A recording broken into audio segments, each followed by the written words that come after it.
This is Monica with Looking for Group. Today I'm here with Ryan Plummer, the Esports Coordinator at Montgomery County Community College. How are you doing today, Ryan? Hey, I'm doing well. Thanks for having me. Of course, thank you for being here to talk about your esports program. Now, Ryan, how did you land a position as an esports coordinator at an institution? Tell me about your background. Yeah, so my background is more in traditional athletics. I studied sport management and then sport administration for my master's degree. Got involved at Montgomery County Community College, actually working in game day operations, working with the basketball team, the baseball team, that type of stuff. The program at Montco started when one of the vice presidents, who's actually now the president, had recommended that we start looking into an esports program here at Montco. And because I was one of the only really person in the athletics department that knew anything about esports, the athletics director, Kelly Dunbar, asked me to kind of head up the development of that esports program. So I really got to kind of design the program, how I'd like it to look, design it based on a few other programs in the area, and then we moved forward with that. And so when this position opened up, I was able to apply for it and had the necessary experience to be able to jump into this position. And I've been doing that ever since. Excellent, excellent. The follow-up question was how the program got started, and it sounds like you were the grassroots effort there.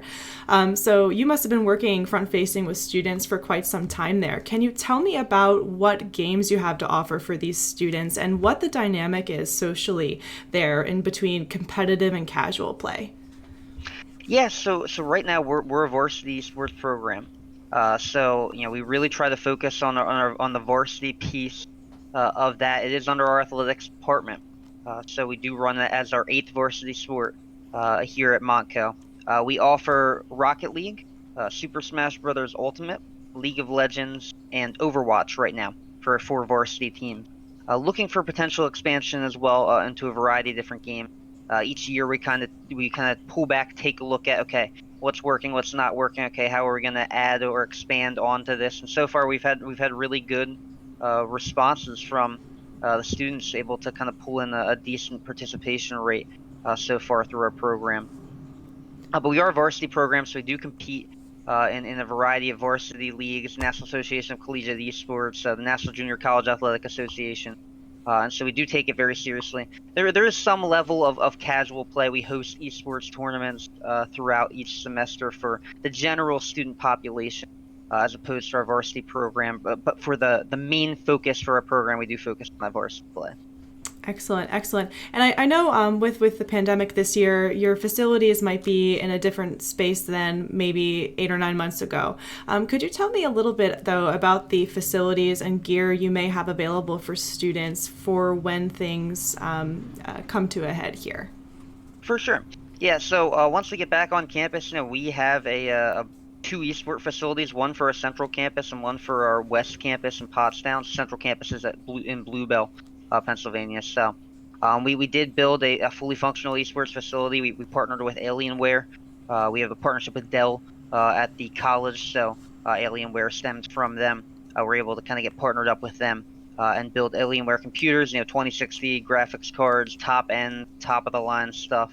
We provide all the peripherals if students need those. So we have high DPI mice, we have mechanical keyboards, all that. We also allow students to bring in their own equipment if that's what they should decide to do there. I don't want to hold them back if they're used to a certain keyboard. We'll certainly allow them to bring that in and play on that if they should choose. But yeah, right now our facility space is 13 computers at our central campus. One is a director computer, so I usually use that for live streaming, kind of the whole master piece, the master end of that. And then the 12 are for the players there. And then we have the same deal over at our west campus, just a bit smaller, with 6 computers and one master computer there. So looking at potential expansion as well into that, we built this facility for last spring, was our first full varsity season when we were first starting with just Rocket League. Now that we've expanded into more games, we've more than tripled our roster size. So we're looking at potential expansion into building up that facility, building that out, potentially taking over a bigger space and starting to expand into that facility as well. That is excellent. That is two facilities. That's not something I would have guessed. That's excellent.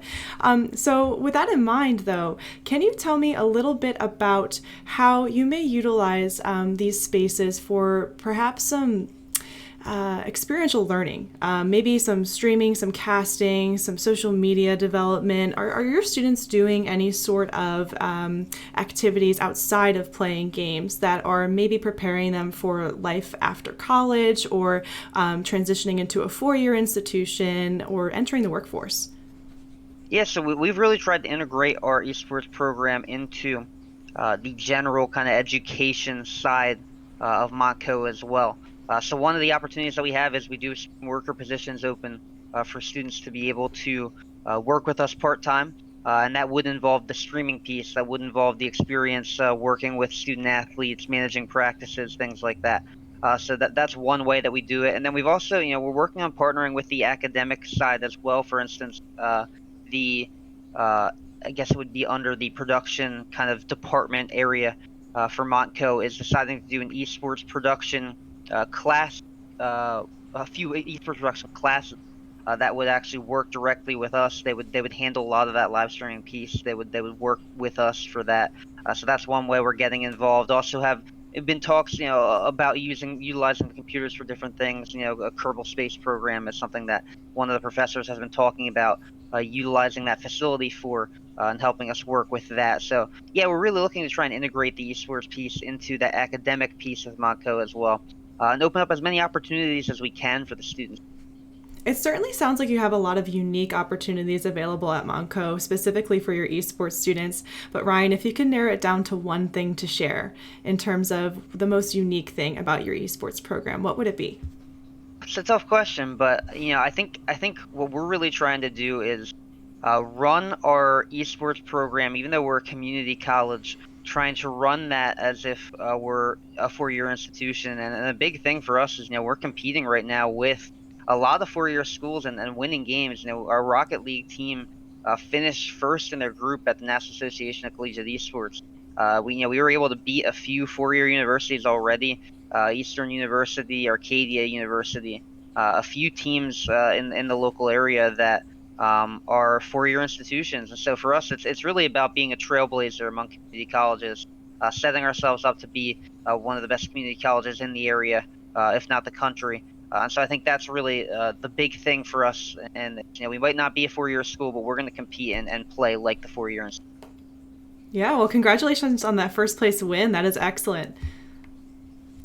Thank you. Yeah, you're welcome. So, I want to kind of close off here. And one of the last things I like to ask about, specifically to you as someone in an esports coordinator role in this, top down kind of role, overseeing the overall program. What kind of advice could you give these prospective students who are thinking about applying to Montco's program specifically or other programs out there in the nation as they navigate this college search process? What are some expectations you have as a coordinator or some things you think students should know as they jump in? Yeah, that's a good question. And I think that a big thing so a big thing for me personally, coming from that traditional athletics side, there are some esports that I'm really familiar with and know how to coach, and there are some esports that, I might not know exactly the specifics. But the biggest thing for me is I always really focus on the mental piece with our student athletes, and having the mindset of a champion, trying to come in and always coming in practice as if we're in a competition, having that mindset, high energy. We don't do negative reinforcement, even if it's a joke. I think that's really important for anyone looking to compete in this space.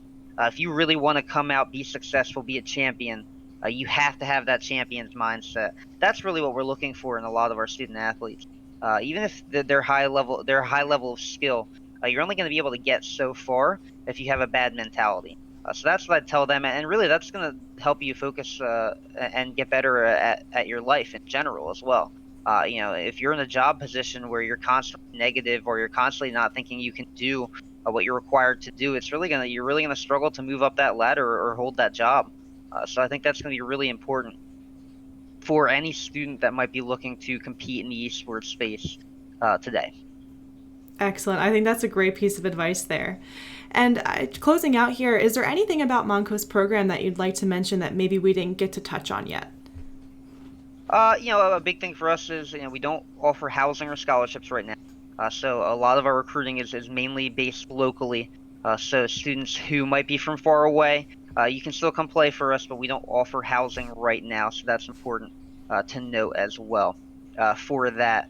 But other than that, I think we covered pretty much everything we need to talk about. Really excited to hopefully get to talk to some of you in the area about potentially coming to play for Monco. Excellent. Ryan, thank you so much for your time today. Absolutely. Thank you. Of course.